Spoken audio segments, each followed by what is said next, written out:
Welcome back to the South America Challenge here on HeflaTV HB1. We'll be bringing you the third game of a best-of-3 series between Isurus Gaming and Union Gaming. Whoever wins this one will be off to face CNB for a chance to get into the finals. This is currently the quarterfinals of the lower bracket, and it is pretty important for both of these teams to bring their A game. As far as the previous games, game number 2 taken out by Isurus in a pretty convincing fashion off the back of a DDX Storm Spirit, as well as a Phantom Lancer, looking really solid in their draft, and all things considered. And we'll even see the Storm respect banned out by Union Gaming. I'm Grand and I'll be joined by Coucher. Any thoughts for the first two games? Well, I think Isurus Gaming in general have been looking a little bit better. Of course, I think for both games, though, both teams have kind of been let down by the draft. They've just ran drafts that are a little bit too maybe execution heavy or too based on getting off to a good start. So I wouldn't be surprised at all if we saw like a solid two-core lineup for both sides this time. Yeah, I think that's fair enough. We're going to see Axe once again left through the pool entirely, and honestly, I'm not sure if either team is going to pick that up, but it is worth noting, as that's a hero that we generally see that every team bans out first, or really holds in high praise. It seems that this draft is going to be a little bit different. Lion the first pick for Union Gaming, and Venge the first pick for Isurus. Both teams already with some pretty solid supports. We're going to see Slark, again, very highly praised. Yeah, it's really starting to be kind of a pattern, at least between the two teams that we're seeing here, or in general for the South American Dota style. So if Risers now, the Battler, of course, out of the question, it being banned out already. Are there any other good heroes to just try to deal with the Slark? I suppose like a Disruptor won't be too horrible. Maybe later on in the draft gonna try to go for like another Bloodseeker surprise pick kind of. At the moment though, we will see that Axe success this day has not been a complete waste of time. I don't know. I think I could go without seeing Axe a couple more times. Either way, it's going to give them a good way to initiate and a decent way to catch the Slark out. Even through the Shadow Dance calls a pretty decent tool at keeping the Slark in place, and having that Culling Blade to finish the deal before Slark's able to slip out into the shadows is a wonderful tool to have. Honestly, I think it's definitely worthwhile picking, and I think that what Isurus are bringing to the table is a little bit more stable. I would agree with that one for now, but do you think it is going to be an offlane Axe, or are they going to go a little bit greedy and try to run like a 4-position jungle Axe? I think that's still left to be seen. Whether it's played as a jungler or not, I expect Axe to be picking up some stacks there. I think for now, we'll just assume that it's going towards the offlane. Next stage of bans going to come out with Earthshaker, Queen of Pain, Disruptor, and Bloodseeker. Banned out by Union Gaming, wanting to make sure that their Slark has a better time, is taking away those AoE control tools. And all Union Gaming now themselves getting a Witch Doctor. That is a hero that we haven't seen so far, or did we have a Witch Doctor? I don't think we did, right? We haven't seen a Witch Doctor this series, at least to my knowledge. This supporting duo coming up from Union Gaming is a pretty popular one right now. Although it's very squishy and can be abused in that fact, it offers so much damage, and a nice mix of magical and physical damage too. It's also like recently, I think the Maledict build is definitely quite popular. It's just really nice in trying to deal with those beefy heroes as well that the Axe is, and I suppose Axe maybe not the beefiest until you really get the items to support that, like a Vanguard, something like that.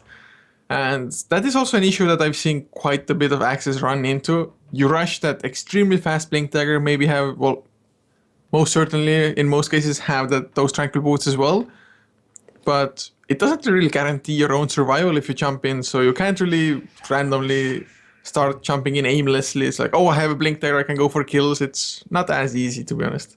Since Bloodseeker was banned coming out from Union Gaming, they weren't able to take away the Ancient Apparition, so yet another counterpick to the Slark is going to be available, and Isurus are going to be really happy to pick that up. This combination coming out from them is really darn scary.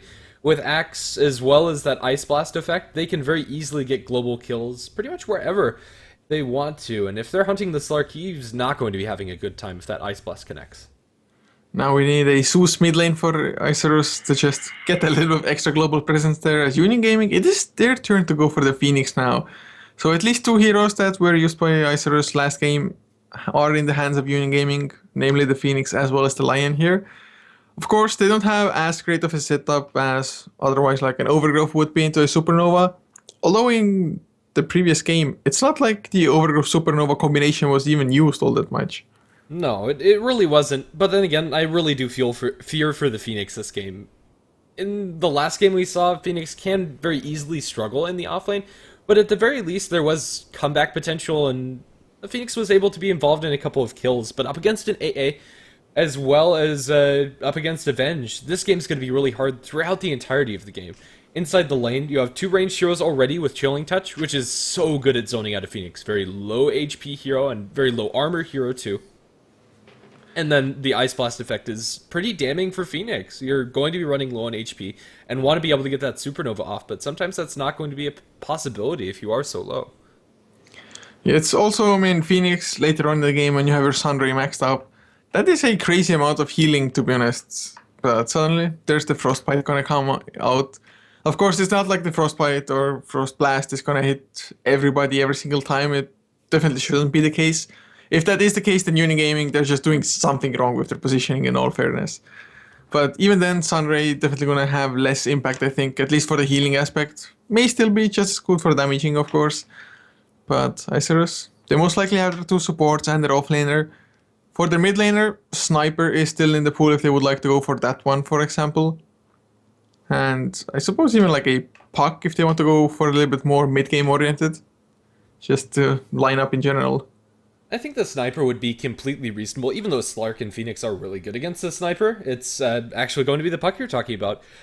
Good call. And while it is going to offer them a lot of ways to initiate fights, although I think that Isurus are going to need to pick up something pretty punchy for their fifth, maybe like the Phantom Lancer that Unigaming just banned out, but even something along the lines of Adusa, I think they could get away with it with just the vast amount of control that they have.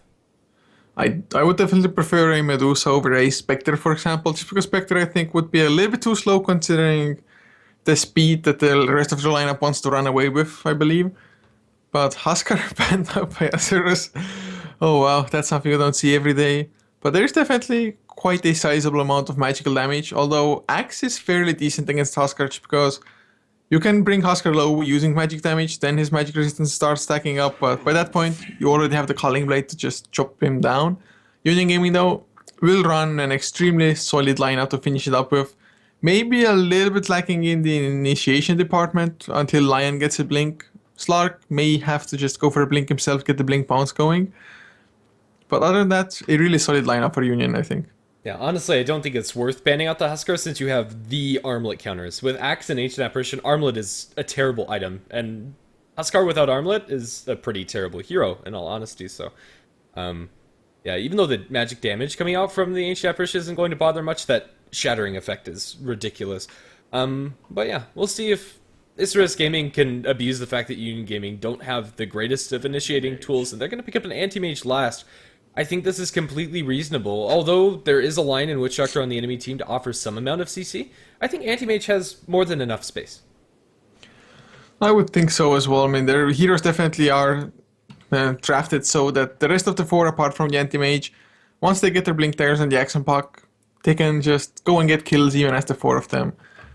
But to introduce the lineups for the last time of this series, for the side of Isurus on the Dire, we're going to have Papita playing the Anti-Mage with fullback, supporting on the Vengeful Spirit, Neidara on the Ancient Apparition, with DDX once again in the mid lane, but this time on the Puck, and last, it's going to be Dulce being on the Axe off lane. For the Union Gaming side pick's going to be playing on the Phoenix towards the offlane. The supporting duo is going to be Baka or Zitok on the line, as well as Witch Doctor played by Nightmare. Shadow Fiend going to be handled by... I really wish they wouldn't change their names around. I don't know. Shadow Fiend's going to be playing Shadow Fiend. Ben has going to be on the Slark bottom. Oh, I really don't know why they're doing it either. It's one thing that doesn't make any sense to me. Why the hell, unless they really got a stand in, which I doubt, because this game started pretty damn fast. At least if we compare them to the first games. But just changing your name, it's a straight out dick move. I'm calling it now. Yeah, and I can't even check anything. Oh, fullback. That is not the neighborhood you want to be walking into. Goes up high ground looking for a ward placement, but eats a triple raise. And just like that, Shadow Fiend's off to a wonderful start. Now sitting on bottle gold and a little bit more than that, and it's going to get a bounty run too. That was such a ballsy move coming out from the Vengeful Spirit, wanting this high ground ward. just way too greedy, and I think there are safer ways maybe to go for that ward, or, well, in the meantime, DDX does get a solo kill on a Slark. How? I want to know. I honestly am confused. I was not expecting that to go down. It can happen if, at least after the exchange, the puck is also like on like 40 HP or something, but puck was perfectly fine. I have no answers for you. I didn't expect that would happen. I was trying to see if I can like check Shadowfiend's profile, but he is definitely the same player that was there before, just because the profile picture is the same that Union Gaming has had.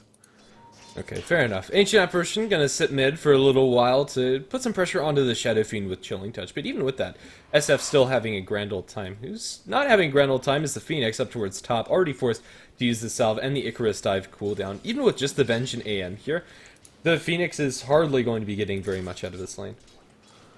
I'm so gonna go into like Dota TV later on and check how the hell does a puck get such an easy solo kill. Slark even had pounds.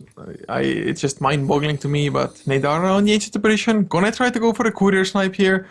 The little dragon is flying out with a Wraith Band recipe, as well as a bottle coming out for the Shadow Fiend. So it's carrying a hell of a lot of worth here. They're not gonna redirect him for now. Oh god, if it's gonna get sniped, it's gonna be so devastating. Spotted out, Ancient Apparition. 1, 2, easy. Oh no. That's such a huge blow. Suddenly Shadow Fiend completely out of region, no more tangos left for him. No bottle coming out for at least another 2.5 minutes or so. That's just perfect place. Yeah, it really is, and now he might die too. No, DDX not going to be able to get this solo kill, but really, he's stuck. Shadow Fiend needs to go back to base here. He's probably just going to get dove by DDX, I want to say. If DDX bottles up for enough for another Illusior, the SF needs help. And although some tangos from the Witch Doctor are going to help, it's not going to be the end-all be-all. He can't stick around, honestly. I think he's just going to die. Yeah, I would probably just have like Witch Doctor stay in the mid lane, run the Shadow Fiend home, TP back. Just Witch Doctor definitely wouldn't too bad either. Just soak up some XP, get closer to level 6, and get some farm of his own. Maybe Arcane Boots, maybe like just normal boots into Urn of Shadows, or get even a fast point booster, to be honest. But no, they're just gonna have Nightmare babysit Shadow Fiend for now. Yeah, honestly, I'm surprised that DDX didn't go for a kill there. Just based on the player that he is, he loves going for those super aggressive plays. Respecting the ability for Union Gaming to respond there. Up towards top, Hax, gonna be completely drained of mana, but does have a dive out, so he's gonna be fine. It's 2-2-1 for now for Union Gaming. They leave the Slark 1v0 as the Axe has gone back into the jungle. Well, it's nice for the Phoenix that he's not all that mana reliant. Sure, you would like to get the Fire Spirits as well, just to slow down the attack speed, which in return is gonna reduce anti-damage damage by a hell of a lot, because Mana Break also, of course, as an attack modifier comes into play there. But at least you can Icarus dive no matter how low you are on mana. That's really a huge positive when going up against an anti-mage on lane, as Axe in the meantime. Farming up the jungle, Tranquil Woods finished up now. Before that, of course, took a huge beating from the creeps, but at least he as an offlaner can resort to go into the jungle. Yeah, honestly, Vex is doing a lot better than I thought he would on this Phoenix. He's managed to find himself almost level 4, and against a Venge AA and anti-mage lane, I don't think this should be possible, really. He's going to be doing alright for himself. It's just the fact that you can't really stop the Icarus dive for too long. You only had that Vengeful Spirit stun, which isn't really the longest duration, so he should be able to get off the Icarus dive, but just the fact that he has not been forced to Icarus dive constantly to keep it on cooldown, because it's a pretty long cooldown, that is definitely kind of a surprising thing here. Maybe most of it can be just credited to this Observer ward, quite possibly, and having perfect vision on the supports. Yeah, I think it very well might be. For the time being, Union Gaming are going to be happy they're getting free farm on the Slark, and literal free farm too. Ben now has an Axe in his lane, but this is a level 4 Axe against an almost level 6 Slark. There's not much that he can actually accomplish there. And even after losing his bottle, the Shadow Fiend's still doing alright for himself, surprisingly, because of some nice support rotations coming up from Union Gaming, so it's not the end of the world, although I think Isurus are going to be happy with their start too. Yeah, certainly so. It's just the courier snipe, first of all, it mentally kind of hurts Union Gaming, especially the mid lane player for them. As top lane, they're gonna get the Hex on Nadara, they need the follow-up. I'm not too sure if they have enough damage. Fire Spirits start flying out. they should have if they get a few more attacks in. Fire Spirits will finish the kill there, so nicely done. Union Gaming get themselves another one on the board. And, well, bottom lane. Looks like Axe is giving up on the lane again. Yeah, and I think fair enough too. He has a stack made for him by the supports, and he'll be able to spin this one down pretty nicely. And, well, just like that, Dulce's going to be a little bit less than halfway towards his Blink Dagger. And he's doing alright for himself. Mid lane, dive commencing, but with some stuns on the DDX, they kill off the puck. And now look for a couple more of these supports with the Paralyzing Gust bouncing to Nidera and then back to fullback. Nidera's completely up the river with no paddle, and he's going to be dropped down by the Witch Doctor. And just like that, Union Gaming are currently 4-1. I really thought that was going to go very well for Isurus after getting the first blood and after getting a solo kill on, or rather getting a solo kill on the Slark and after getting the bottle snipe. But Union Gaming, they're in a pretty good situation, or at least a lot better than they should be. Completely in agreement there. It's really working out wonders for them. Axe not getting a massive amount of farm, definitely not too bad either, and he's at the moment just trying to regen up just enough health to try to take on this triple stack, or well, 2.5 stack I think is correct, because all the small creeps, or most of the small creeps, have been destroyed already. So some nice gold, some nice XP coming his way there. Well, of course, they have to take into account that the Slark has been completely free farming the entire time. I thought he might go for a Midas again just as he did in game number 1, but not gonna go for it now. Just doesn't feel like he needs to go for the greedy plays. He even has a bottle for himself. Yeah, he's gonna... Oh, top lane though, Papita gets the blink out. Not enough lockdowns, Earthspike and Hex too low leveled. But being able to force out an anti-mage, getting him down to just sub 50 health, that's not too bad at all. I mean, he should be having absolute free farm, but he has 10 last hits less than the Slark. Yeah, which is very impressive. Papita opting for not a point into Spell Shield, but now bringing in the Axe and the Vengeful Spirit. Maybe they can kill off the Phoenix with no Icarus dive available, who'll blink in, and they'll chop down the bird. It's going to be a pretty easy kill for Isurus, and maybe it's not over yet. Hex going to buy a little bit more space for the Lion, but also keep in mind that this is a 4-man rotation from Isurus, where Slark farms bottom, and SF is pushing the lane mid. So I think Union Gaming definitely handling this correctly as well. Not getting too panicked out or anything about losing a hero. We have 2 cores farming. Those 2 cores are definitely going to take us late game. No worry about that one. Although mid lane, Seraphine might be in some trouble. Nope. I thought for a second maybe Dream Coil is going to be used. I mean, Axe was also charging in there.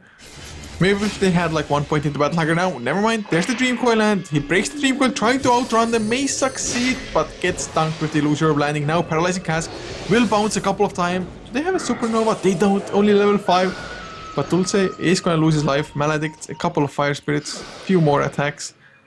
So at least they do get that counter kill. Yeah, that Shadow Fiend was not really expecting that. It was pretty awkward for Isurus to wait for that Dream Coil, but he's Greed is ending up punishing him there as he turns for the double raise to clean up the creep wave. Up towards top line, getting some experience as he moves towards the level 6, but after a pretty subpar start for Isurus, they're finding a little bit more, and oh, blink in from Papita going very strong into the Lion, but by himself can't actually get that kill, especially with no points into the ultimate. Papita is going to be going for a 1-3 stats build. Okay, that's a new one. I'm not too sure if I've ever seen this kind of a build. Maybe he's waiting with the spell shield until Lion hits level 6 as well, because before that... Well, never mind, there's the Shadow Raises Slark. He gets an Ancient Apparition at the tier 3. Okay, then. Okay, so I really should have been watching that one. Ben has diving really deep for the Ancient Apparition. He'd already gotten a solo kill onto the AA when the AA came down to the lane for experience, but really punishing that poor support just wanting to try and get level 6, but Ben Hess is going to say no. Anti-Mage going to be spotted out by Nightmare, and they'll both just casually walk away. Looks like Anti-Mage actually didn't catch eyes on the Witch Doctor, or at the very least doesn't care that Witch Doctor was there. They should know that the word has been placed. However, they're going to dive onto the AM with the Hex and, well, with an Earthspike to follow up. Maybe they can kill off Papita. The no points into the Mana Shield is going to hurt him alive. The Paralyzing Cast and the Fire Spirit damage he survives on 20 HP. Supernova going to mean that the Phoenix is also going to live. A close call for Isurus, but they do live with their safe lane farming carry. But the difference is that Anti-Mage is forced out, and Slark and Shadow Fiend continue hitting creeps. DDX though is getting pretty damn close to his Blink Dagger. Gonna rush it at the moment, no power chest first. Axe just got his Blink Dagger delivered out as well. So they do have suddenly two massive initiators for this game, but this anti-mage escaping, it would have been kind of crushing for him to lose his life because didn't even have boots beforehand, thus pick them up now just in case. But they needed that Witch Doctor to be there either with the Maledict or a slightly earlier Paralyzing Cask. That one bounce of Paralyzing Cask would have been enough with that 1 second disable, I think. Probably. Oh, Nightmare gets jumped. Blink Berserker's Call. Probably is going to get dunked. Trying to outrun them. Only 1 pointed to Voodoo Restoration. Is it really going to be enough? I think Axe is going to get another Paralyzing or Berserker's Call. In the meantime, Pounce in the backlines does miss fullback. Yule Scepter up in the air. Requiem of Soul. Oh, Vengeful Spirit. No chance. Dulce is still here. He has a Blink Dagger cooling down in a couple of seconds, but can he actually make it out alive? Meantime, Phoenix going to get killed up towards top lane. As Dulce is still in this awkward dance with the enemy team, the Courier's going to fly right over him. Can he dunk the Courier, or can he dunk Nightmare? The choice is yours. In the end, he's going to dunk no one as he gets raised down. Still chasing for the Witch Doctor. He ends up dying. Very unfortunate for the Axe. 1-1 offlaner trade after the dust settles. So I think for Union Gaming, it's a better kill for them. I mean, Phoenix, of course, still would like to finish up his Hand of Midas as fast as he can because he's going for it, has the Gloves of Haste. It really feels like the go-to item build for Phoenixes. Offlane Phoenix, support Phoenix doesn't really matter. Mid lane though, Silence, but the Yule Scepter will buy Shadow Fiend enough time to just outrun a Dream Coil. Well, for the time being, Union Gaming are going to be really happy that their Shadow Fiend and their Slark are getting farm. With the Blink Dagger and Invis Rune on the Slark, he can very easily get kills by himself, and if anybody shows their face solo, they'll probably end up dying. He's going to fake back, pop the Invis, and look for some of the supports. But what he can't kill is probably an Axe and a Venge, so he's probably not going to try for that one. The Venge is too defensively on the tower, even though he doesn't have eyes on the Axe in particular.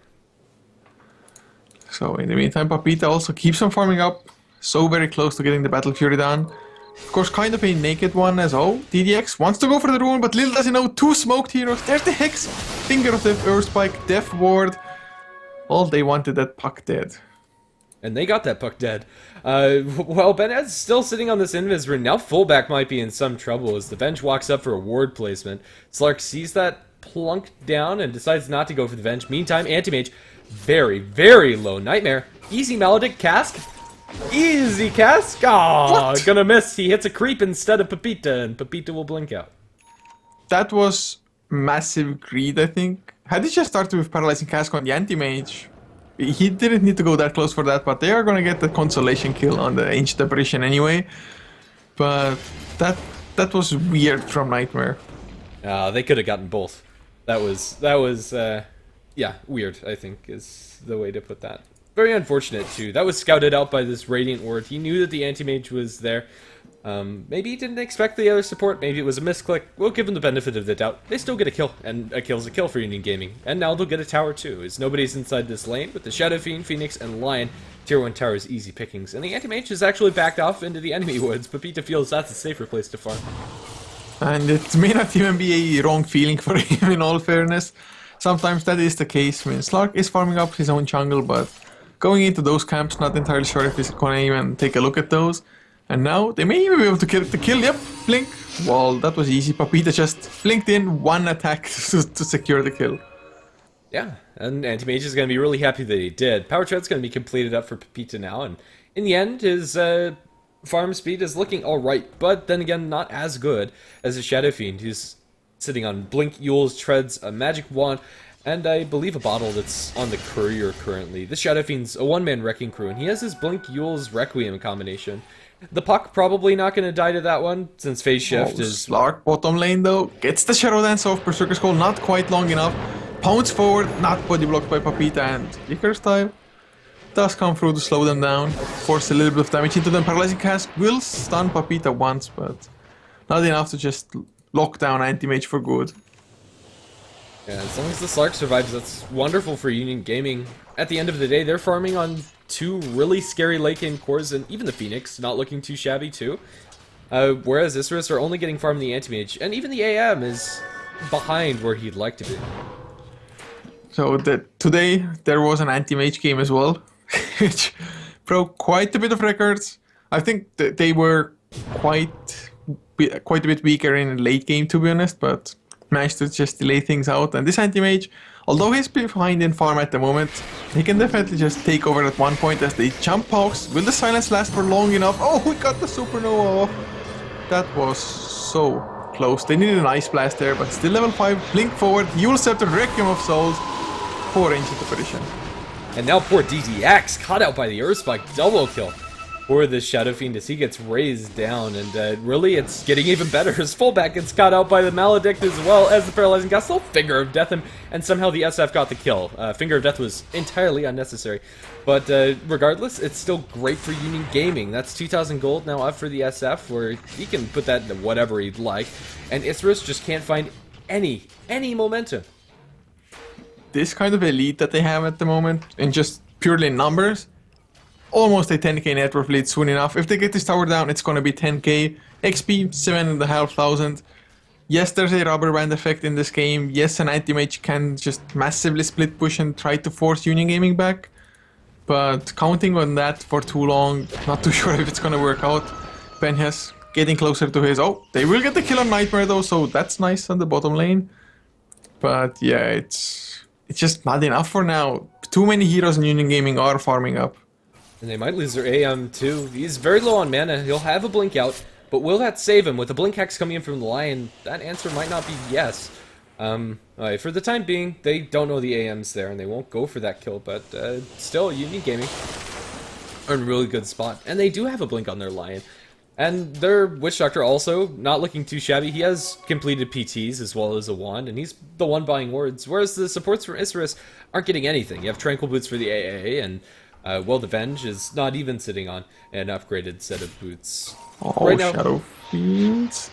Never mind, gonna back off right in time. Had a haste rune, but if the puck had come or had been just a little bit closer, like Blink, Dream Coil, oh, never mind. Benjas, he goes in so deep, Berserker Skull. He's probably gonna lose his life, and not too sure what that was all about. Yeah, that's why Ancient Apparition's really good against Slark. Usually Shadow Dance is a wonderful tool, but when you have that Ice Blast effect on you, not so much. It's a really aggressive dive, and I think Benjas might be getting a little antsy. It's something that Union Gaming has been doing in all 3 games, to be honest. Not holding themselves back as now Anti-Mage. Is he gonna go down to Requiem? Oh, he is! Get more points into Spell Shield, please, Anti-Mage, please. Oh my goodness. Apologies about that. That was not on camera, but still a huge pickoff for the Shadow Fiend.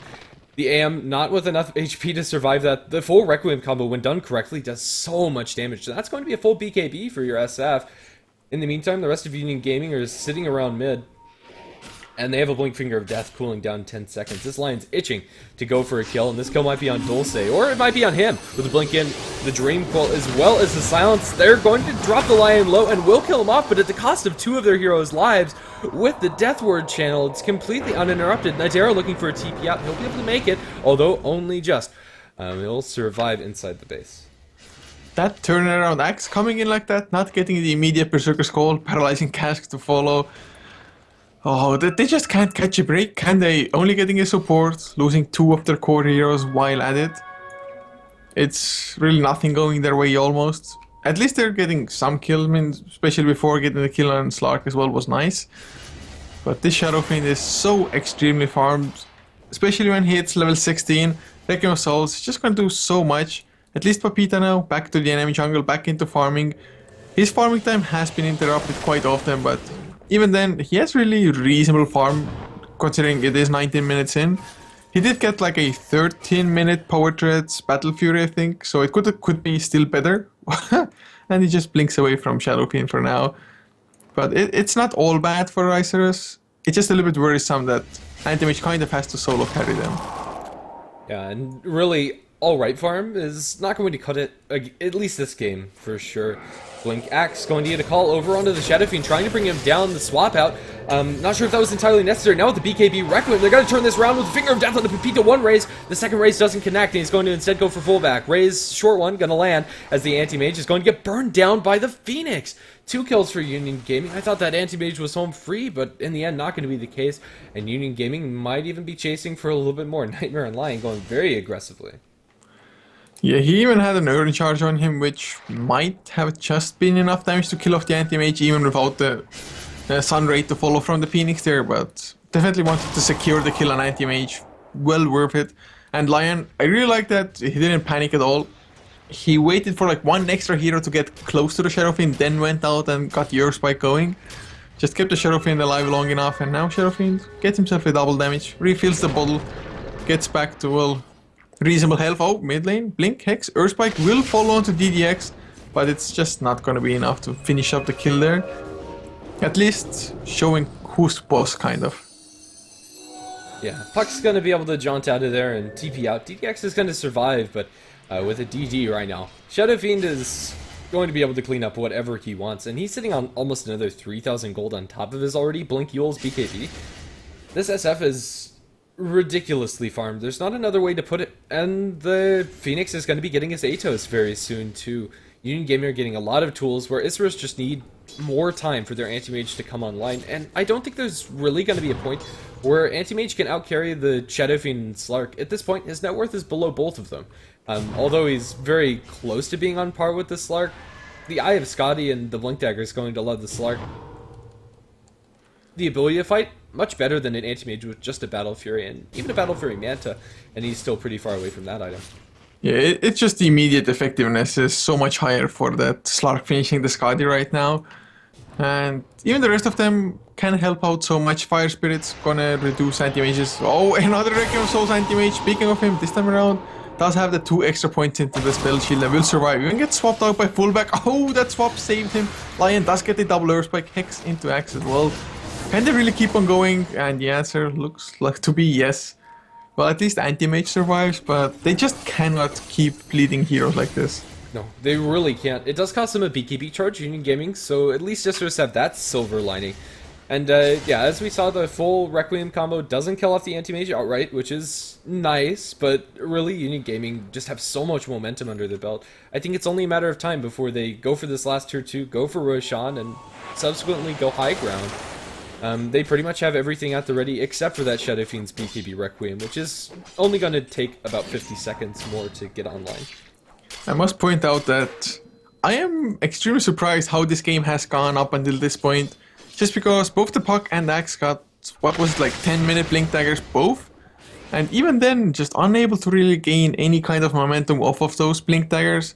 Yes, they weren't maybe the fastest Blink Daggers, but still really good timing on both of those, just somehow unable to follow up. Maybe it was, or had something to do with Ancient Apparition hitting that level 6 rather late into the game as well. Yes, they had a champion from the Puck and Axe, but there just wasn't really too much follow-up. Maybe that was it, as Ben has... Oh, gets off the Shadow Dance, Ice Blast. Will also miss. It does hit the Phoenix though, but Papita, under the Urn of Shadows, Baka blinks forward, Finger of Death to secure the kill, though he needed so much less. Now there's a Sunray into Nadaran. Blink forward, oh, Berserker Skull catches 2 though. We are gonna have Shadow Fiend with Shadow Races, clean them up. No, Axe tanked because of that Supernova, and well, it's another 3 heroes dead. This is not how Isurus can win this game. There's just really no other way to put it. They lose way too much trying to go for that pickoff that they don't even get. Close calls on both the Slark and the Phoenix being able to deck out of cover. The Ancient Apparition Ice Blast kind of needed to land it on the Slark before they went for that kill, but since he was able to get into that Shadow Dance, Slark was back up at fightable amounts of HP, and the Phoenix survives mid-Culling Blade animation by dropping the Supernova. Everything's going right for Union Gaming, it seems. So, if you are on the dire side, you probably haven't given up yet, because this is your last life out. Top lane, Yule Scepter, Requiem of Souls. DDX couldn't even get off a Yule Scepter or Phase Shift. I mean, I have to say, this Shadow Fiend, his timing has been perfect. Every single Yule Requiem of Souls he's done so far. Yeah, and he might find another kill. Fullback is probably way too close, and, well, Ben's gonna look for the Magic Missile, dodged by the BKB, and Shadow Fiend has a blink for it. Ray's gonna miss, but I don't think that's gonna save Fullback's life. Long Rays, can he actually get that to connect? No, not gonna go for it. He's a little alone at the moment. They'll continue to look for a further chase, but Yule Scepter gonna cancel the Blink Dagger coming out from the Axe and delay it just enough to where Shadow Fiend can bring in the Witch Doctor and support coming out from the line. Blinking Call catches out the line, but with the Paralyzing Cask and with the Phoenix coming in too, looks like they're going to turn around and kill him in a heartbeat. The Culling Blade was not enough to bring down the line, and now Union Gaming have a full Scotty on their Shadow Fiend, as if they needed any more. Union Gaming are now primed to go for high ground, back off, go for Roche. Pick your poison. They can go for whatever they like. They even almost lost Papita. Dropped down to about 50 HP from just a Slark being there on the bottom lane.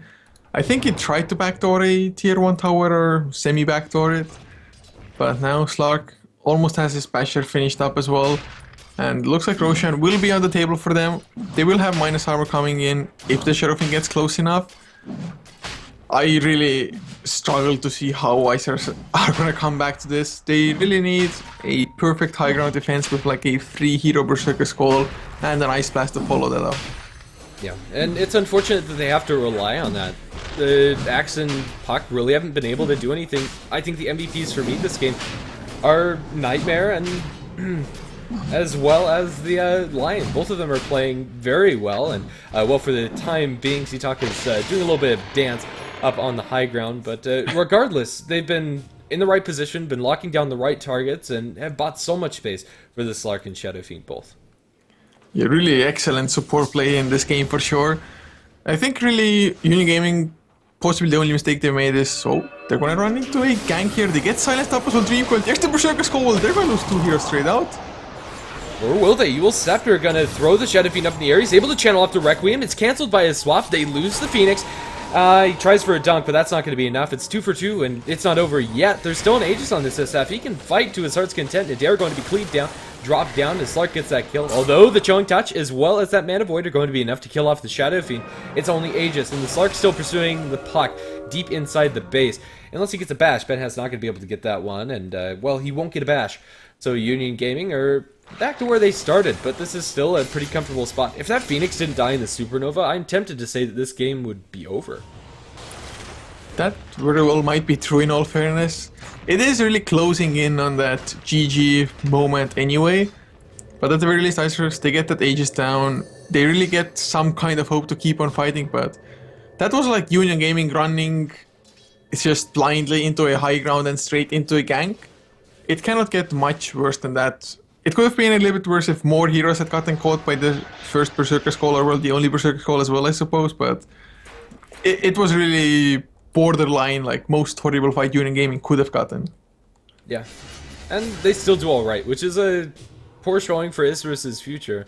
Shadow Fiend gets himself a Yule's last hit and is looking towards the Lincoln Sphere, but oh, the Smoke Gank finds himself out the line. They don't even kill him with the Axe Dunk. He's going to end up being dropped down. The gem is on the deck. As Shadow Fiend turns around, forced to pop the PKB. This might just be down to 5 seconds, and it looks like it already was. So for the time being, Smoke Gank from Isurus is successful, and they get one support. At this point, they'll take whatever they can get. Just keeping themselves in the game, and even the support, considering how far ahead Union Gaming are, it gave them quite a bit of XP and gold that way. So Anti-Mage now up to 2.2k gold after that Battle of Fury Manta style being finished. So he's getting something accomplished, but by no means can it be compared to the Shadow Fiend, who is so stacked, even has himself a Perseverance. And is this really a Lincoln Sphere coming out? Is he that afraid of the Mana Void that killed off his Aegis? Maybe. I would love to see a refresher, though, in all honesty. With the Scotty has enough mana to sustain it, and a double BKB, double Requiem can be huge.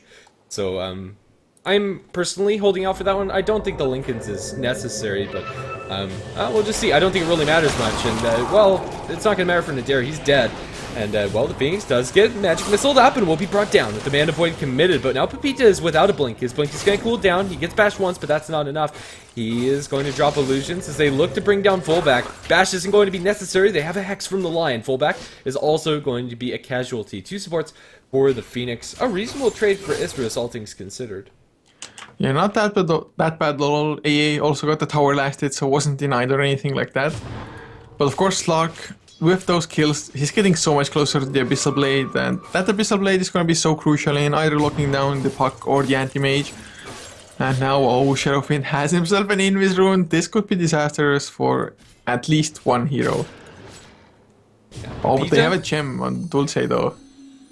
Yeah, so it's not going to be the easiest jump for them, and I think the Shadow Fiend isn't going to find any kills with this one.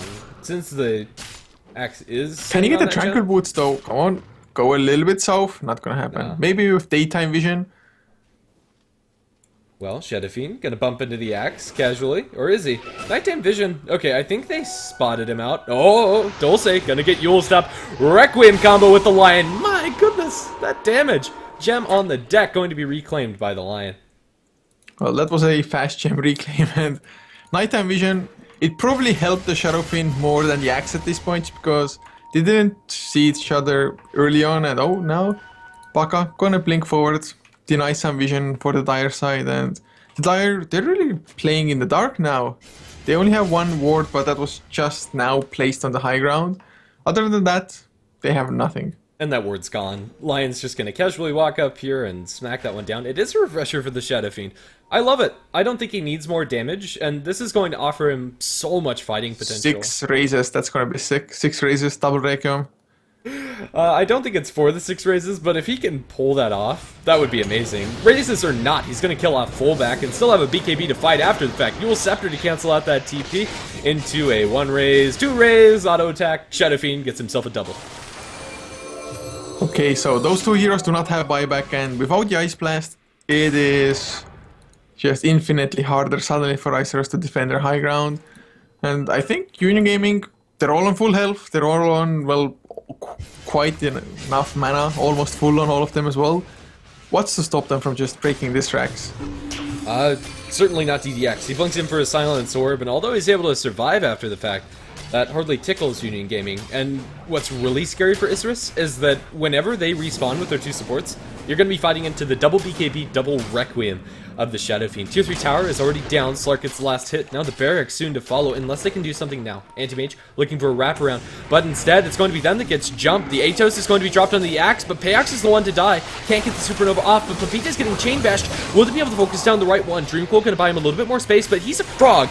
Currently bashed up a frog too. Refresher popped out by the Shadow Fiend up on the high ground. The Anti-Mage still survives, but only just. He's going to jump in with the BKB Requiem combo onto the Axe. Boom! There he goes. Axe is going to be dropped down. And now he blinks for more. He's going to be slowed down by an Icy Vortex, and the tower is going to stonewall the Shadow Fiend for going for more kills, but not going to stop him from going for the second lane of Barracks. Blink in with the bash on Nadera. Benhaz gets himself another kill, dominating spree for him, and bashes up DDX too. He'll be able to jaunt out to Azor, but the melee Barracks is stuck. Dulce going to get a call onto Benhaz, but the damage just isn't there. Even if he got all of the spins, it doesn't matter. He gets fingered down, and GG called out by Isurus. Union Gaming, just extremely strong performance in game number 3, to be honest. So teams just taking turns. First game, I have to say, was the most even of all of the series here, but Union Gaming just pulled through when it mattered for them. Yeah, and that's going to mean that they're going up against CNB in the lower bracket semifinals and a chance to win the full South America Challenge. They stay in the tournament, and unfortunately Isurus are the ones going home. But they'll still be sticking around. Hopefully we'll see them in some future tournaments. We've been here on HeflaTV. If you like the casting, you can follow us on HeflaTV at Twitter and Facebook and all that jazz. And the VODs will be uploaded to youtube.com/HeflaMilk. I've been GrandusV. You can find me at GrandusV, and, well, Coucher can be found at Coucher too. I think that rounds everything up. Thanks for watching. That's it for the evening. Hope to see you on some future broadcasts. GG.